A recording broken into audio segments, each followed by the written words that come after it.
जब जब धर्म की हानि होती है और अधर्म बढ़ता है, तब तब भगवान किसी न किसी रूप में अवतरित होते हैं। पर क्या कभी ऐसा हुआ है कि स्वयं भगवान पर 12 बाणों से प्रहार किया गया हो? और वह भी एक ऐसे योद्धा द्वारा जिसका नाम इतिहास के पन्नों से लुप्त कर दिया गया। ये कथा है उस योद्धा की जिसने श्री कृष्ण के शरीर पर 12 घातक बाण चलाए, परंतु हर बाण अपने पीछे एक रहस्य छोड़ गया। ये वह सच है जिसे जानने से 99% हिंदू अनभिज्ञ हैं। आज हम उस रहस्य से पर्दा उठाएंगे। आप देख रहे हैं भक्ति सागर, तो चलिए आप करते हैं ज्ञान की बात। वीडियो में आगे बढ़ने से पहले चैनल को सब्सक्राइब अवश्य करें और बेल आइकन जरूर दबाएं। द्वापर युग का उत्तरार्ध चल रहा था। कौरवों और पांडवों के बीच महाभारत का महासंग्राम समाप्त हो चुका था। कुरुक्षेत्र की भूमि पर पड़े शवों से आती रक्त और धूल की गंध अब धीरे धीरे इतिहास में विलीन हो रही थी। धर्म ने अधर्म पर विजय प्राप्त की थी, परंतु यह विजय अपूर्ण थी। श्री कृष्ण, जिनके संकेत मात्र से धर्म की सेना ने महायुद्ध में विजय पाई थी, अब द्वारका लौट आए थे। वो एक राजा नहीं थे, ना ही केवल योद्धा। वे जगत के संचालक, समय के चतुर शिल्पकार और धर्म के मूल स्रोत थे। परंतु उनके अंतर्मन में कुछ अशांत था। हर रात्रि जब पूरा नगर निद्रित होता, श्री कृष्ण समुद्र के किनारे अकेले बैठे रहते, आंखें आकाश में टिकाए हुए, जैसे किसी अदृश्य संकट को आते देख रहे हों। एक दिन नारद मुनि द्वारका आए। वे अपने तानपुरे की ध्वनि के साथ प्रभु के पास पहुंचे। श्री कृष्ण मुस्कुराए, पर वह मुस्कान वैसी न थी जैसी वह दूसरों के सामने रखते थे। नारद मुनि समझ गए, कुछ तो गूढ़ रहस्य है। क्या समय का चक्र अब तुम्हें भी सोचने पर विवश कर रहा है, माधव? नारद ने पूछा। श्री कृष्ण ने शांत स्वर में उत्तर दिया, मैं समय हूं, नारद। पर कभी कभी समय को भी अपने भीतर झांकना पड़ता है। जिस संतुलन की स्थापना के लिए मैंने अवतार लिया, वह अभी पूर्ण नहीं हुआ। धर्म और अधर्म के बीच की रेखा अब धुंधली हो रही है। नारद ने चिंतित स्वर में पूछा, तो क्या कोई संकट आने वाला है?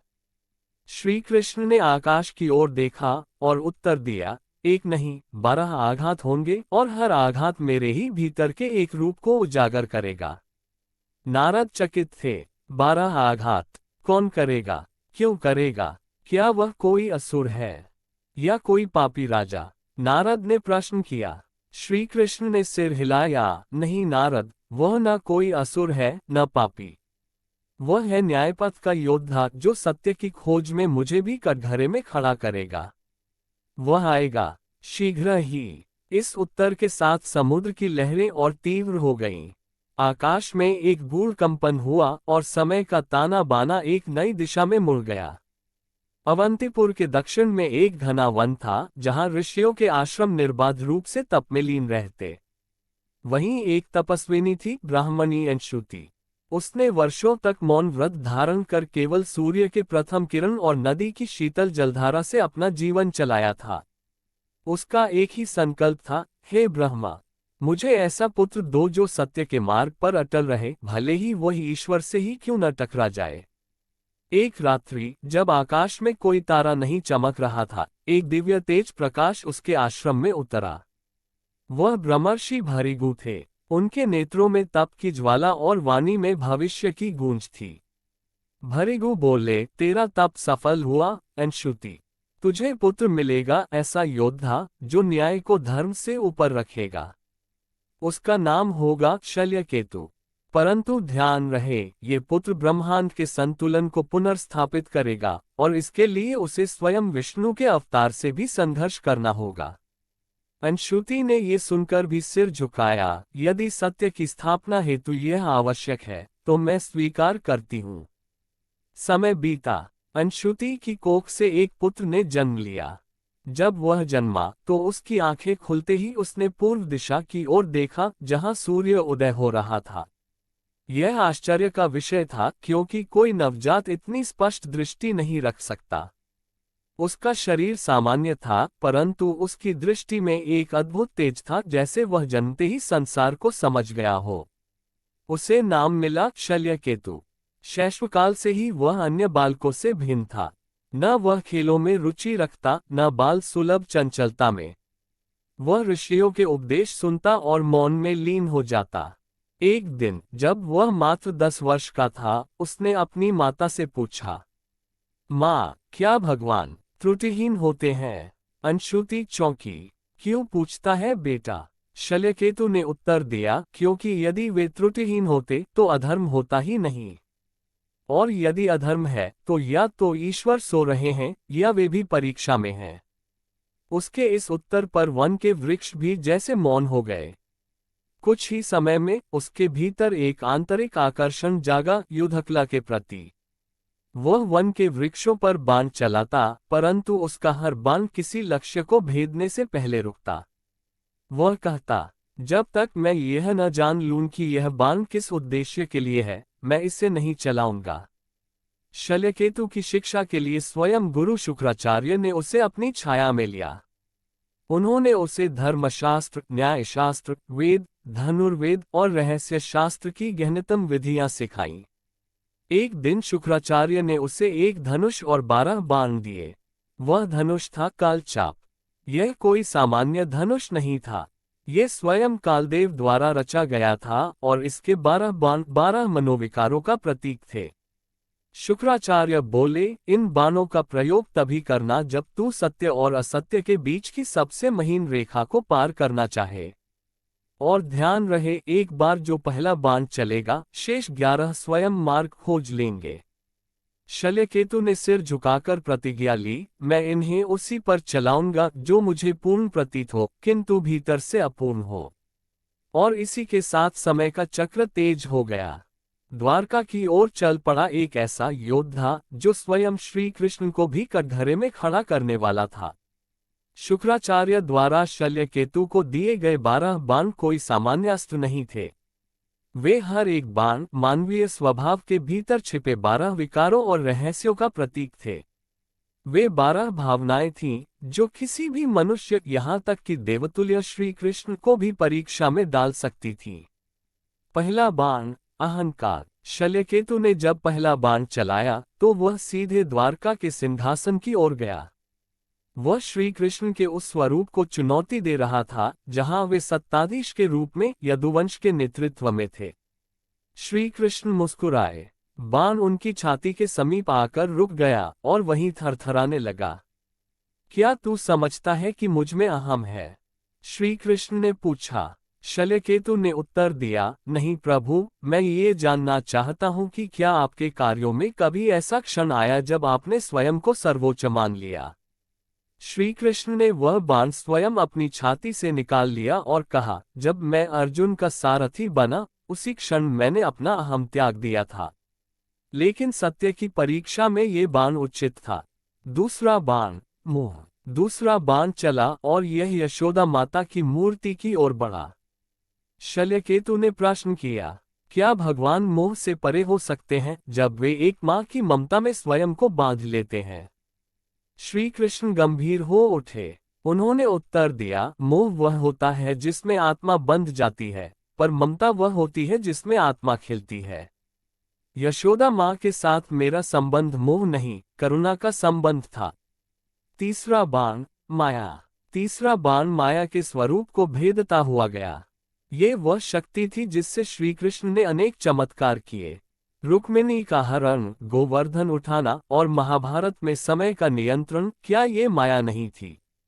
श्री कृष्ण ने उत्तर दिया, माया का प्रयोग तब अनुचित होता है जब वह केवल लाभ के लिए हो, पर जब माया किसी को उसके वास्तविक धर्म से जोड़ने के लिए हो तब वह योगमाया बन जाती है। चौथा बाण मौन। शल्यकेतु ने चौथा बाण एक ऐसे प्रश्न पर चलाया जिससे महाभारत के कई विद्वान आज भी पूछते हैं, जब द्रौपदी चीरहरण के समय रो रही थी तब कृष्ण कहाँ थे? श्री कृष्ण का उत्तर आया, मैं मौन में भी उपस्थित था। मैंने धर्म की मर्यादा की प्रतीक्षा की ताकि जब हस्तक्षेप करूं तो वह न्याय बन जाए, सहानुभूति नहीं। पांचवा बाण न्याय। ये बाण उस निर्णय पर चला जिसमें श्री कृष्ण ने अश्वत्थामा को माफ करने का परामर्श दिया। शल्यकेतु बोला, क्या एक ब्रह्महत्यारा क्षमा के योग्य है? श्री कृष्ण बोले, जब कोई स्वयं को पश्चाताप से भस्म कर चुका होता है, तब दंड से अधिक प्रभावी क्षमा होती है। छठा बाण, प्रेम और त्याग। ये बाण राधा के नाम पर चला। शल्यकेतु बोला, यदि आप राधा से प्रेम करते थे तो उनका त्याग क्यों? श्री कृष्ण की आंखें कुछ क्षण के लिए नम हो गईं। उन्होंने कहा, राधा और मेरा प्रेम सांसारिक नहीं था, वह पूर्ण था, इसलिए विवाह की परिभाषा में नहीं बंधा। त्याग वह नहीं जो किया जाए, त्याग वह होता है जो निभाया जाए, हर जन्म में। सातवां बाण, युद्ध की प्रेरणा। शल्यकेतु ने पूछा, क्या कुरुक्षेत्र युद्ध को प्रेरित कर आपने अधर्म को बढ़ावा नहीं दिया? श्री कृष्ण बोले, कभी कभी युद्ध ही वह औषधि है जो काल की काया को शुद्ध करती है। मैं प्रेरक था, पर नायक नहीं। आठवां बाण, योग और मोहभंग। ये बाण अर्जुन के मोहभंग के समय चला। क्या आपने अर्जुन का मोह तोड़ा या उसकी भावनाओं का शोषण किया? श्री कृष्ण बोले, मैंने अर्जुन को उसका कर्म बताया। मोह तो उसका था, मैंने तो केवल दर्पण दिखाया। नवां बाण, भूतकाल का नियंत्रण। शल्यकेतु बोला, आप समय के ज्ञाता थे, फिर आपने अभिमन्यु की मृत्यु क्यों नहीं रोकी? श्री कृष्ण बोले, जो जन्मा है उसका मरण निश्चित है। अभिमन्यु की मृत्यु कई आत्माओं के जागरण का माध्यम बनी। मैं विधाता नहीं, मार्गदर्शक था। 10वां बाण, भविष्य का भ्रम। शल्यकेतु ने कहा, आपने द्वारका के विनाश की भविष्यवाणी की, फिर भी रोका नहीं। श्री कृष्ण ने कहा, भविष्य की जानकारी नियंत्रण के लिए नहीं होती, वह समझ के लिए होती है। जब फल ज्ञात हो तब भी कर्म आवश्यक होता है। 11वां बाण, आत्मस्वरूप की परीक्षा। ये बाण स्वयं श्री कृष्ण की आत्मा की ओर चला। क्या आप भी त्रुटियों से परे हैं, हे वासुदेव? श्री कृष्ण बोले, मैं समय हूँ, और समय में ही त्रुटि और सुधार दोनों समाहित हैं। मेरे रूप अनेक हैं और हर रूप में एक नई परीक्षा है। 12वां बाण, अंतिम प्रश्न। शल्यकेतु का अंतिम बाण हवा में थम गया। वह नहीं चला। वह बोला, मैंने सब प्रश्न पूछ लिए, पर अब मैं जानना चाहता हूँ, आप क्या हैं? देव, मानव या न्याय स्वयं? श्री कृष्ण मुस्कुराए। उन्होंने अंतिम बाण को अपने हाथ से लिया, अपने हृदय से लगाया और कहा, मैं वही हूँ जिसकी खोज में तुम निकले थे और अब तुम्हारे भीतर हूँ। शल्यकेतु ने अपने हाथ से धनुष रख दिया। उसने सिर झुकाकर कहा, अब मुझे कोई शस्त्र नहीं चाहिए, क्योंकि मेरे प्रश्नों का उत्तर मिल गया है। समय का चक्र अब पूर्णता की ओर बढ़ चला था। 12 बाणों के रहस्य का उद्घाटन हो चुका था। शल्यकेतु अब वह नहीं रहा जो वह युद्ध के आरंभ में था, वह साधक बन चुका था, एक सत्य की खोज में खोया हुआ तपस्वी। परंतु समय, वह किसी की प्रतीक्षा नहीं करता। द्वारका नगरी शांत थी, पर वह शांति किसी तूफान से पहले की प्रतीत होती थी। श्री कृष्ण ने समुद्र के तट पर बैठकर अपनी आंखें बंद कर लीं। शल्यकेतु उनके समीप आया। उसके हाथ अब रिक्त थे, ना कोई धनुष, ना बाण। प्रभु, उसने कहा, अब क्या शेष है? श्री कृष्ण ने कहा, अब वह शेष है जो सभी लीलाओं का अंत है, मोक्ष। रात के तीसरे प्रहर में समुद्र ने कराहना शुरू किया। लहरें उग्र हो गईं। श्री कृष्ण ने कहा, द्वारका अब समुद्र में समा जाएगी, जैसा कि मैंने पूर्व में कहा था। ये वह समय है जब यदुवंश का अहंकार भी मिट्टी में मिल जाएगा। शल्यकेतु ने विस्मय से देखा, क्या ये विनाश है? श्री कृष्ण बोले, नहीं, ये पुनः जन्म है। जो समाप्त होता है वही नव आरंभ का द्वार बनता है। उसी रात यदुवंशी वीरों में एक गहरी द्वेष की ज्वाला उठी। मदिरा से भ्रमित वे एक दूसरे पर शस्त्र उठाने लगे। श्री कृष्ण ने उन्हें रोकने का कोई प्रयास नहीं किया। शल्यकेतु चौंका, प्रभु, आप रोक क्यों नहीं रहे? श्री कृष्ण ने गंभीर होकर कहा, जो कर्म उनके हाथों से बोया गया है, उसका फल अब उन्हें भोगना ही होगा। ये समय का निर्णय है, मेरा नहीं। बलराम, जो श्री कृष्ण के भ्राता और साक्षात शेषनाग के अवतार थे, समुद्र के किनारे आए। वे ध्यान में लीन हुए और धीरे धीरे उनका शरीर एक प्रकाश में परिवर्तित होता गया। एक विशाल श्वेत सर्प के रूप में वे समुद्र में विलीन हो गए। शल्यकेतु ने देखा, उसका रोम रोम खड़ा हो गया। श्री कृष्ण ने कहा, बलराम अब अपने मूल स्वरूप को लौट गए हैं। द्वारका की अंतिम रात्रि अब मेरे साथ है। अगली सुबह श्री कृष्ण एक वन में गए। उन्होंने ध्यान लगाया और प्रतीक्षा करने लगे उस क्षण की जब समय उन्हें भी मुक्त करेगा। जरा नामक एक शिकारी, जो भ्रमवश उन्हें हिरण समझ बैठा था, ने तीर चलाया। वह तीर श्री कृष्ण के पैर में लगा जहां वह रहस्य छिपा था, जो उन्हें अब लौटा रहा था उस परम धाम की ओर। शल्यकेतु, जो निकट ही था, दौड़ता हुआ पहुंचा। वह रोने लगा, प्रभु नहीं। श्री कृष्ण मुस्कुराए। उन्होंने कहा, शल्यकेतु, ये दुख नहीं, उत्सव का समय है। मेरे कार्य पूर्ण हुए। अब तुम मेरी कथा को आगे बढ़ाओ, उन लोगों तक पहुंचाओ जो सत्य को केवल ग्रंथों में खोजते हैं, हृदय में नहीं। श्री कृष्ण के शरीर से प्रकाश निकला और वह प्रकाश शल्यकेतु के हृदय में प्रवेश कर गया। उसी क्षण द्वारका की भूमि कांप उठी। समुद्र बड़ा और संपूर्ण नगरी को अपने भीतर समा गया।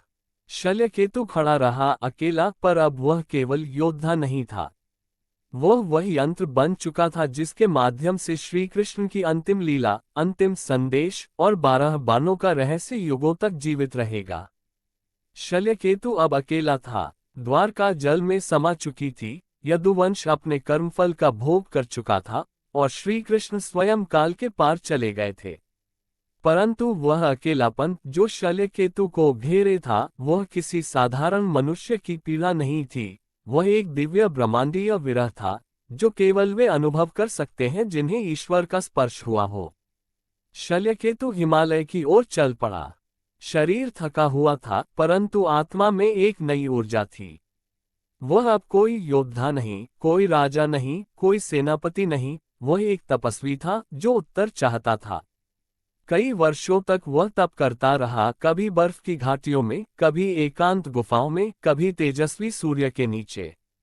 उसका केवल एक ही मंत्र था, कृष्ण शरणमम। एक रात्रि पूर्णिमा की उजली चांदनी में वह ध्यानमग्न बैठा था।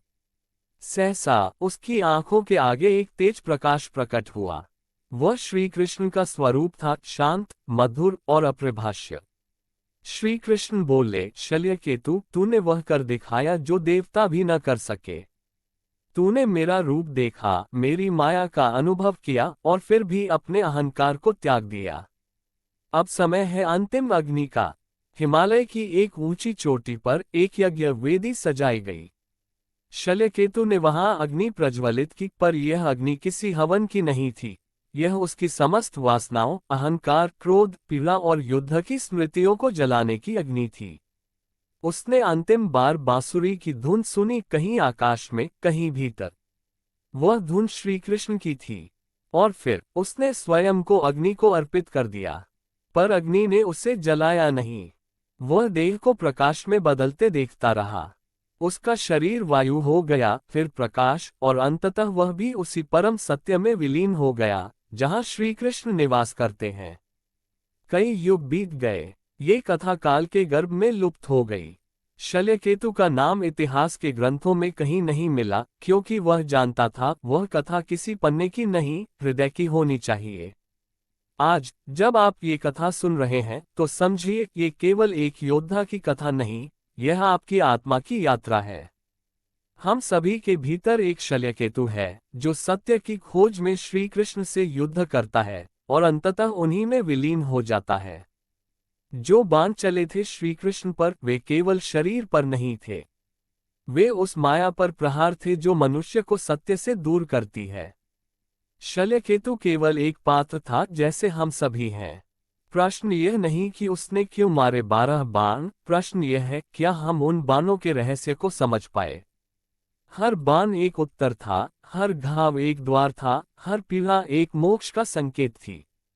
और श्री कृष्ण, वे तो केवल प्रेम थे और रहेंगे अंत तक। अगर यह कथा आपके हृदय को छू गई हो तो इसे लाइक करें, अपने मित्रों और परिवार के साथ शेयर करें।